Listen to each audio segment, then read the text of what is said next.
I appreciate the opportunity to speak with you this afternoon. I have to admit that Eugene Cho is a tough act to follow, but I've been advised to talk with a really loud voice and use lots of dramatic arm gestures. I started my position with Diaconal Ministries last May, and as I was beginning and preparing for my work of equipping churches in community ministry and justice ministry, I searched for a spiritual mooring or some sort of spiritual bearings to bring a vision to that work.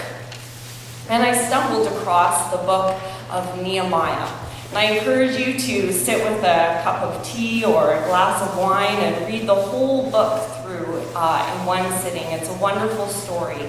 And I'd like to begin with kind of recapping the vision that is in the book of Nehemiah. So we see the Jews returning from exile in Babylon, led by Nehemiah, a prophet of God. And the people set to rebuilding the walls of Jerusalem. And each family clan is given their own section of the wall to rebuild. But also during that time, Nehemiah also set to rebuilding the community.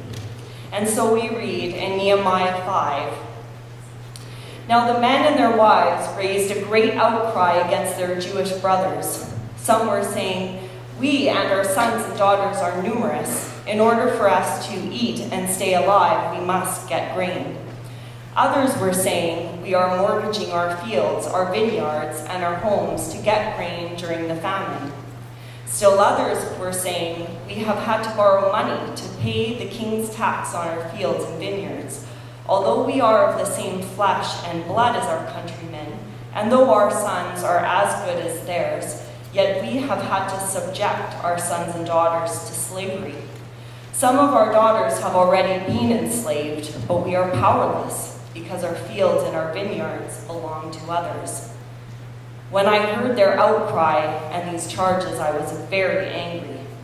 And I continued, 'What you are doing is not right. Shouldn't you walk in the fear of our God to avoid the reproach of our Gentile enemies? But let the exacting of usury stop. Give back to them immediately their fields, vineyards, olive groves, and houses, and also the usury you are charging them.' 'We will give it back,' they said, 'and we will not demand anything more from them. We will do as you say.'" And so we see in Nehemiah 5 the beginning of the rebuilding of the community and the relationships within the Jewish community. And then the story goes on. They complete the rebuilding of the wall. And then we go into this wonderful part of the story where there is the reading of the law. And the Jewish people fall to their knees and confess their sins before God. And we see again the writing, the rebuilding of the relationship from the Jewish people to their God as they renew their covenant relationship. And then we also hear later on in Nehemiah 12, we read about the dedication of the wall. And this is my favorite part of the story. We have this picture of the wall finished, and there's two choirs. And one choir goes up the wall on this side, and the other choir goes up the wall on the other side. And the singing and rejoicing that went on is just incredible. And we read this in chapter 12, verse 43. "And on that day they offered great sacrifices, rejoicing because God had given them great joy. The women and children also rejoiced. The sound of rejoicing in Jerusalem could be heard far away. At that time, men were appointed to be in charge of the storerooms for the contributions, first fruits, and tithes." And so we see this incredible story, the rebuilding of the wall, the rebuilding of the relationships in the community, the rebuilding of the relationship from the Jewish people to their God, and this overflowing joyful celebration where the resources are pooled and the poor are cared for. It is the joy of right relationships to God and to others. And so I've used this vision in Nehemiah to inform the work of equipping churches for community ministry and for justice ministry. We also read in Ephesians 4, verse 11, "It was he who gave some to be apostles, some to be prophets, some to be evangelists, and to be prophets, and some to be pastors and teachers, to prepare God's people for works of service so that the body of Christ may be built up, until we all reach unity in the faith and in the knowledge of the Son of God, and become mature, attaining to the whole measure of the fullness of Christ." And so not only are we rebuilding the wall, rebuilding our relationships in community, and rebuilding our relationships to God, we are also building the kingdom together. And this is our mandate, is to join in works of service together as the body of Christ, each as God has gifted us. And so part of our work also at Diaconal Ministries is to equip deacons. And part of the work of the deacons is to equip others in the church. That is part of the deacons' mandate, but it's also part of our mandate is to equip others in the church. And equipping others produces more fruitful ministry. We become multipliers. And so I've met many people here today who are leaders, who are passionate and knowledgeable about justice. And so I encourage all of us to take this knowledge and bring it to others in our churches and to be multipliers in that way. And so as we go home to our church communities, do we see the gifts in our community? Do we see what people have to offer? Are we willing to receive those gifts? I also encourage us to, I'm going to be speaking out of a Christian Reformed denominational context, and I certainly invite those of other denominational backgrounds, Baptist or Mennonite, that may be here today. I would love to talk with you further about your church context. But I encourage us to break out of our church hierarchies. Everybody is here to serve. Every member of the body has gifts to contribute to the building up of the body of Christ and to engage in works of service. Often when I talk to deacon groups or go to visit outreach groups in churches as well, we tend to have these dichotomies. So outreach, deacons, pastoral elders, deacons, pastors, deacons. And I encourage us to get messy. Break out of these roles and positions and find ways to work together. Oftentimes we will say, I can't get involved with that. That's not my role or my position. When in fact, a deacon or an outreach team member, communicating together, can work together and again, maybe be more effective.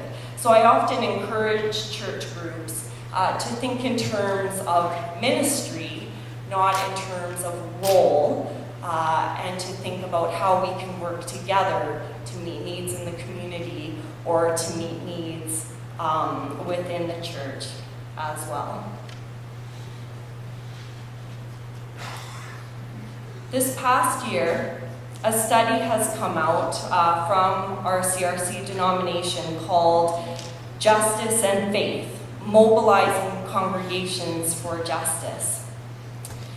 And so across the country, there were focus groups formed to hear from members of the congregation what are the barriers for church members to engage in justice and what are the enablers. And I would like to share some of those findings with you this afternoon.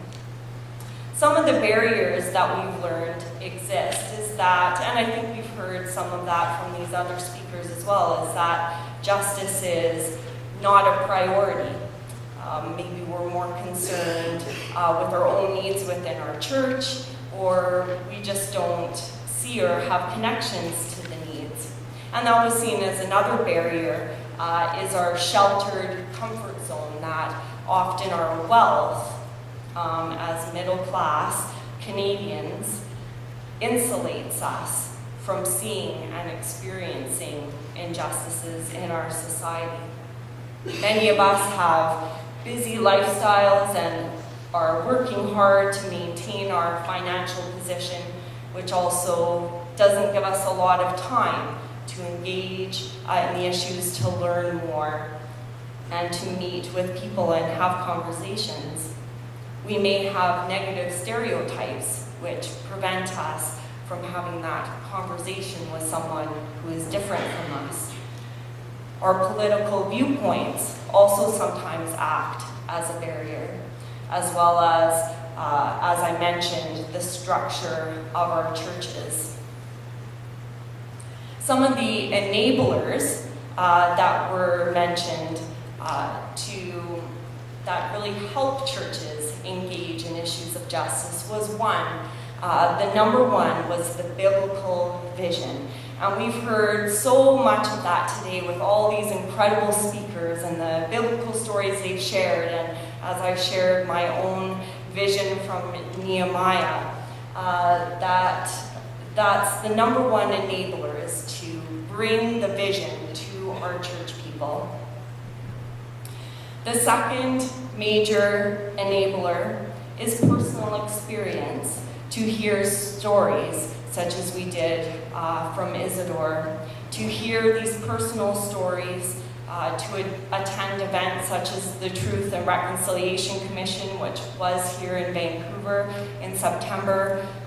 When people experience and hear the stories of injustice, that is when they are converted and begin to engage at a personal level.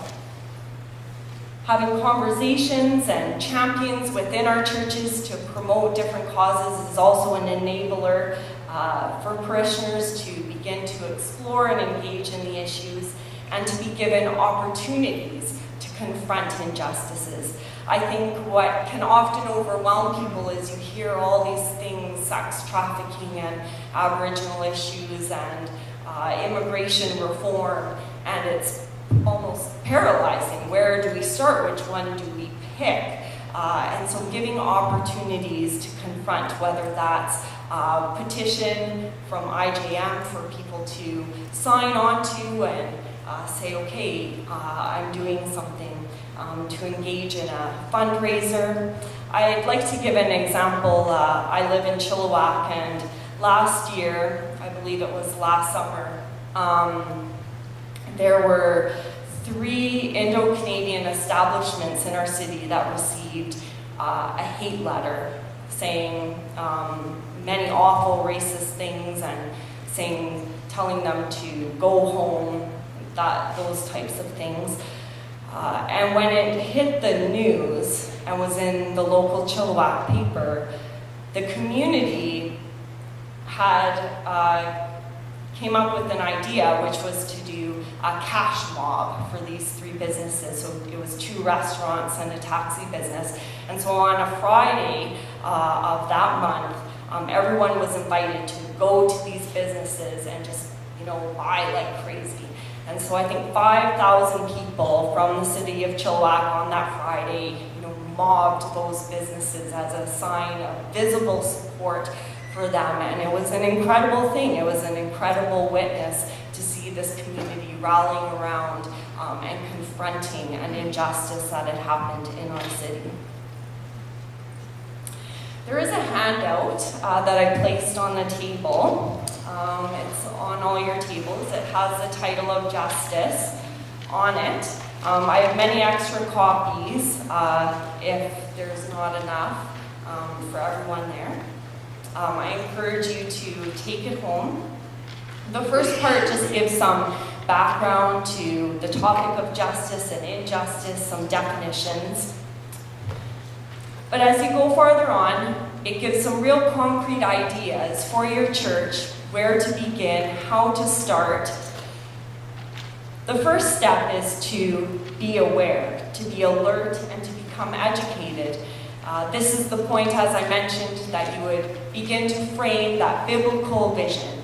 The awareness phase has much to do about God and learning about God and His heart for justice. In the awareness phase, there's much time spent in prayer and asking God to place on your heart or in the heart of your community or your team, where is He leading your church to engage in justice or in confronting injustices? There are many causes out there, and not every church can do everything. But just as the Israelites set to rebuilding the wall of Jerusalem, so each one of our churches can take a wall, the broken wall of injustice, and begin to build a solid wall of justice. The second phase is the assess phase, where you begin to explore your local community. And this is about finding real neighbors to love. Who are the neighbors in Abbotsford that your churches can love? Who are the neighbors in Chilliwack, where I live, the neighbors to love? At Diaconal Ministries Canada, we have many resources available to help churches explore their communities, so I encourage you to talk to myself or Gary Deanman afterwards to find out more about those resources. And then the third area is to act. Pick something, go for it. You can start small, you can start soon, you can succeed.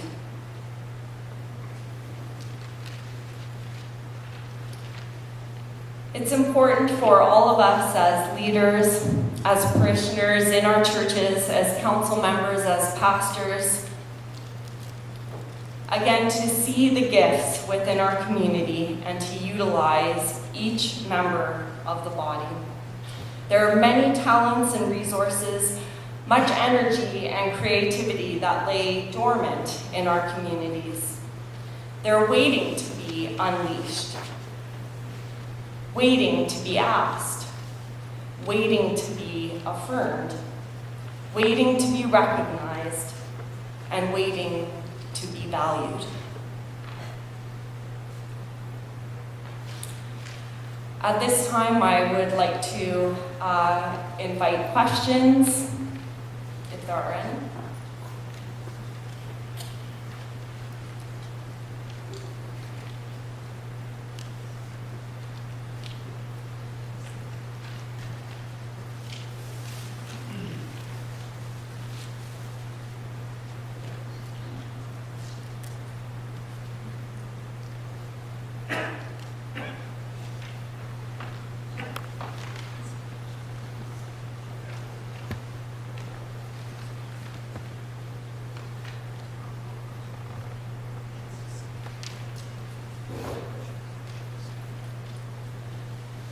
Rachel, thank you so much for your talk. I was just wondering if you could give us some ideas on how we can move beyond our idea of the deacons being the ones who collect the money and how we can shift beyond that. Thank you. I think it's very difficult for deacon groups to break out of that mindset. It becomes almost a traditional thing. So when the new deacons come on board, it takes a while to learn. And then if that's what's taught, that it's collecting money and then distributing it, they'll just come on board that and won't question that. I think when you read the deacon's mandate, it's quite an inspiration. It talks about being a prophetic critic. It talks about again, equipping the congregation for works of service. It's actually quite inspiring. It talks about confronting injustices and also acts of mercy and benevolence. So the first way is simply for deacons to discover their mandate, read it over, and to study it, and to see what speaks to their heart. I think that, again, it is about giftedness. So deacons are called to their role and ordained to that role and gifted for that role. So the first step is simply to know your mandate and to study it.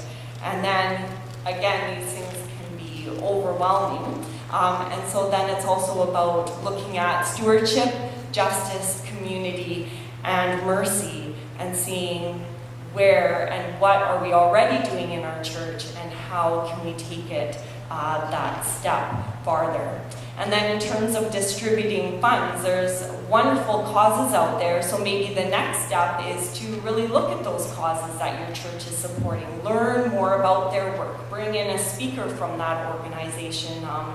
I think actually at my previous church, and I heard this sermon where the pastor mentioned IJM. It was my first time hearing about International Justice Mission, and I was so incredibly moved by it, and so I ran off to our deacons and said, I've heard about this amazing organization, let's bring in a speaker, learn more. So we brought in Mark Wallenberg, and he came to speak at our church, and then the deacons put it on the offering list, and so we began to give funds, and then after that, the vision starts to catch on, and this is where the messiness can church to life. The children's ministry group said, okay, let's bring them out again.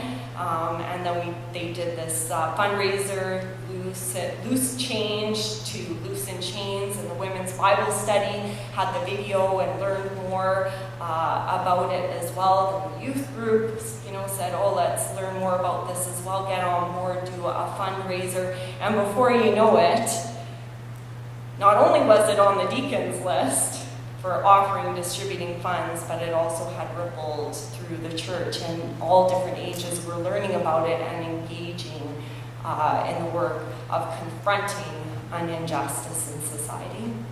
Hi, Rachel. I know that you do go to different churches and do different kinds of workshops and work with deacons and leaders in churches, councils, right? Just tell us a little bit more about what kind of education you've got available to us.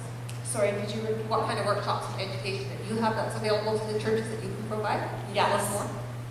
So, for example, we have a tool called the Community Opportunity Scan, which is about an 8 to 9 or 6 to 9 month project that a church can engage in, which is really getting to know your community, talking to law enforcers, social workers, local agencies, and things like that to discover how your church can engage in your local neighborhood or in your community.